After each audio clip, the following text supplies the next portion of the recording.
మన హిందూ ధర్మాన్ని నమ్మే ప్రతి ఒక్కరూ ఈ విషయాన్ని తెలుసుకోవాలి. గ్రంథరాజ్ శ్రీమద్ భాగవతాన్ని అనుసరించి కాల ప్రమాణం ఇలా చెప్పబడింది. మన కలియుగ కాల పరిమితి 4,32,000 సంవత్సరాలు. దానికి రెండింతలు ద్వాపరయుగం అంటే 8,64,000 సంవత్సరాలు. కలియుగానికి మూడింతలు త్రేతాయుగం అంటే 12,96,000 సంవత్సరాలు. ఇంకా కలియుగానికి నాలుగింతలు సత్యయుగం లేదా కృతయుగం అని అంటారు. అంటే 17,28,000 సంవత్సరాలు. ఈ కలి ద్వాపర త్రేత సత్యయుగాలన్నీ కలిపితే 43,20,000 సంవత్సరాలు అవుతుంది. దీన్ని ఒక కాలచక్రం లేదా ఒక కల్పం అని అంటారు. ఇలాంటి 1000 కల్పాలు కలిపితే, మళ్ళీ చెప్తాను జాగ్రత్తగా వినండి, ఇలాంటి 1000 కల్పాలు కలిపితే మన తలరాతలు రాసే ఆ బ్రహ్మదేవుడికి కేవలం 12 గంటలతో సమానం. కేవలం 12 గంటలు అంటే ఒకే ఒక్క రోజులో సగం. అలా 2000 కల్పాలు కలిపితే ఆ బ్రహ్మదేవుడికి 24 గంటలతో సమానం. అంటే కేవలం ఒకే ఒక్క రోజుతో సమానం. అలాంటి బ్రహ్మదేవుడి యొక్క ఆయుర్దాయం 100 సంవత్సరాలు. ఈ లెక్క ప్రకారం 100 సంవత్సరాలు. ఆ బ్రహ్మదేవుడు 100 సంవత్సరాలు ఆ అఖిలాండ కోటి బ్రహ్మాండ నాయకుడైన ఆ శ్రీ మహావిష్ణువుకి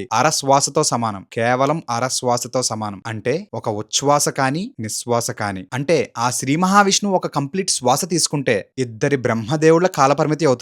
ఇప్పుడు బ్రహ్మదేవుడికి 100 సంవత్సరాలంటే మన కలియుగంలో అంటే మన హ్యూమన్ క్యాలిక్యులేటివ్ వేలో 311 ట్రిలియన్ల 40 బిలియన్ల సంవత్సరాలు. ఇక్కడ మెయిన్ పాయింట్ ఏంటంటే ఎన్ని యుగాలు మారినా, ఎన్ని మహాయుగాలు మారినా, ఎన్ని మన్వంతరాలు మారినా, ఎన్ని కల్పాలు మారినా మన భూమి మీద చెక్కు చెదరని ఒక్క ఇటుకు కూడా కదలని ఒక నగరం ఉంది. అదే మోక్షపురి, వారణాసి, కాశీ. ఈ ఒక్క నగరం మాత్రం కాలంతో, యుగాలతో, యుగాంతాలతో సంబంధం లేకుండా ఆ పరమశివుడి యొక్క త్రిశూలంపై ఉంటుందని మన స్కంద పురాణం చెప్తుంది. చాలా అద్భుతంగా ఉంది కదా. ఒకే ఒక్కసారి ఓం అని కమెంట్ చేయండి. ఇలాంటి మరికొన్ని ఇంట్రెస్టింగ్ అప్డేట్స్ కోసం అజయ్ శ్రీని ఫాలో కొట్టండి.